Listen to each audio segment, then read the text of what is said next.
Hi, I'm Reverend Tom Kearns. Welcome to 333 Magic 9, where the tarot cards and the astrology stars come together to help you. 2024 is going to be an exciting year with a lot of change and a lot of opportunity. And here's the energy that will be coming at you. I hope you will like this video and also press the little bell for notifications when my new videos come out. Leo, the tarot card for the first quarter is the Fool. It shows a young man who's headed for the future. He is traveling with only a staff over his shoulder and a rose in his hand. On his staff is a small bag that contains what he needs. There's a small dog at his feet that represents instinctive guidance. He is looking to the sky, showing future potential, but he may lack practicality.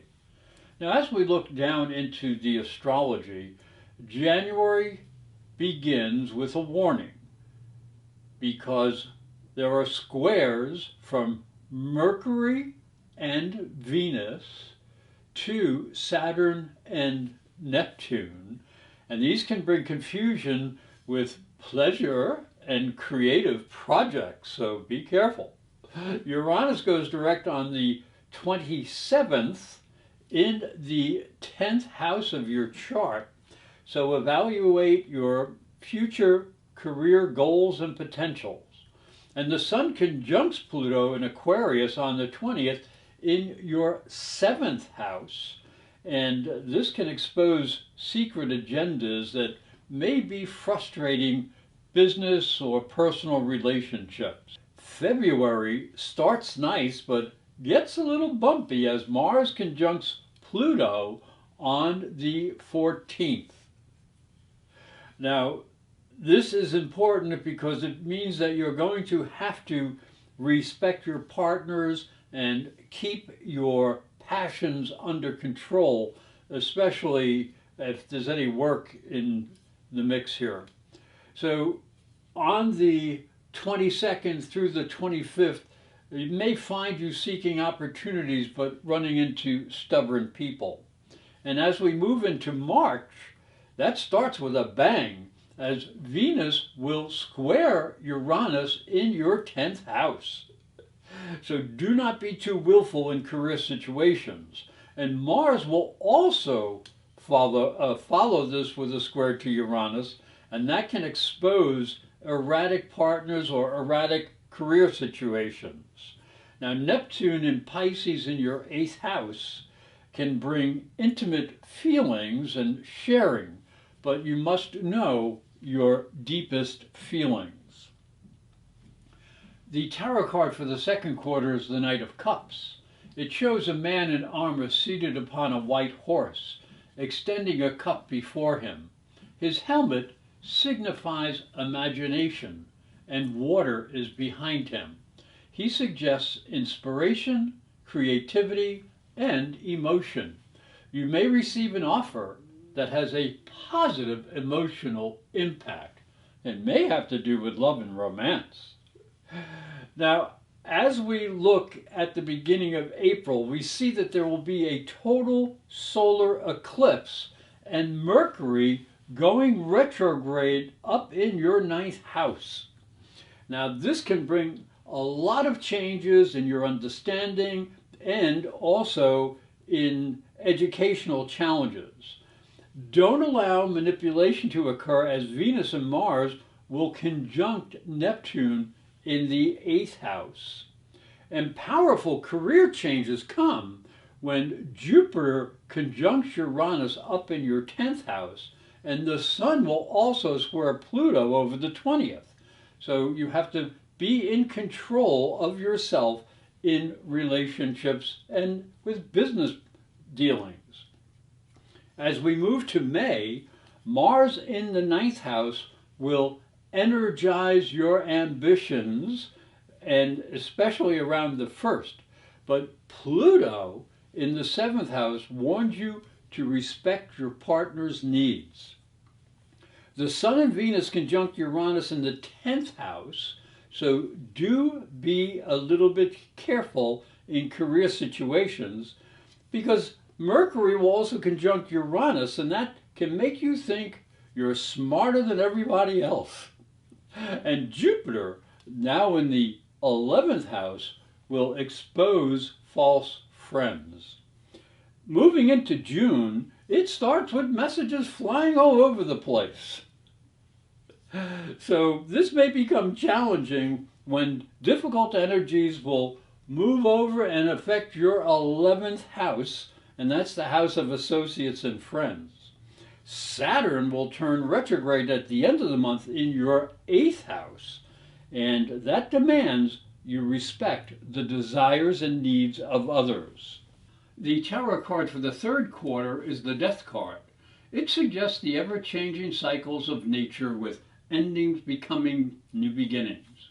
Your world is changing, but it's also full of new potential. So don't get stuck in the past, keep the faith, go through the changes, and move to the future. Now, as we look into the astrology, in July, Neptune joins Saturn, going retrograde in your 8th house. And that can create confusion, especially if passion or intuition are involved. Venus and Mercury will make communication maybe a little bit more exciting, but Mars will conjunct Uranus up in the 10th house, followed by a square from Mercury in the 1st house, and that can disrupt your career situation and your social standings. So be extra careful with your responsibilities.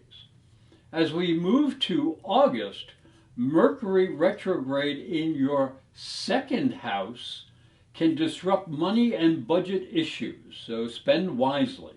And mid-month is volatile, as Mars in the 11th house will square Saturn and conjunct Jupiter. So control yourself in business meetings, because you may make mistakes. And Saturn in the 8th house may affect your understanding of joint finances and the depth of feelings of others. Now, as we move ahead to September, the Sun will be in Virgo in your 2nd house, and this creates investment and money issues.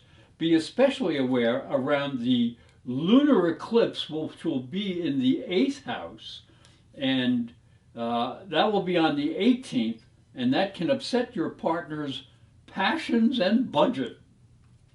And be extra careful when trying to understand the reactions, especially the emotions of your partners.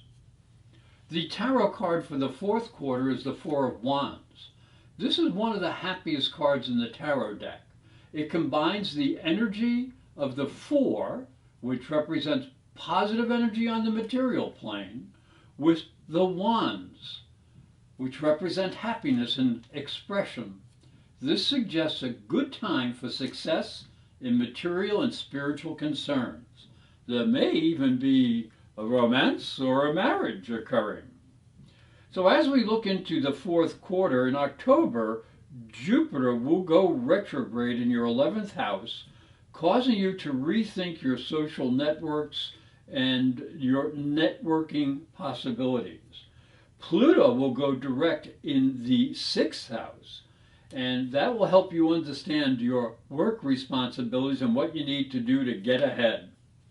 And there will be a grand trine in water signs, and that will keep everyone's emotions flowing. So join them and go with the flow. As we get to November, there'll be tension in the air, as Mars in the 12th house will be in opposition to Pluto in the 6th. This warns you not to take part in power struggles in your work situation. This is followed by the Sun down in the 4th house in opposition to Uranus. So be careful in any type of situation where you have to balance career and home responsibilities. Try to be fair on both counts. Mercury will go retrograde in the 5th house, so adjust your need for pleasure and rework creative projects. As we get to December, Mars will go retrograde in your 1st house, asking you to be more aware of your actions and your passions. And Neptune will go direct in the 8th house, and that can bring some new passionate opportunities, and you may be very psychic at this time. Venus in the 7th house now will oppose Mars, who is in the 1st house, suggesting that there will be a need to balance your personal time and your relationship responsibilities. I'd like to thank you for watching. I'd like to thank you for listening. Please like my videos and share them with your friends. And remember, this is the best time to prepare for 2024 with a private psychic and spiritual reading or a natal transit astrology chart. And you can order them at my website, professorastrology.com. And I hope you have a fabulous new year.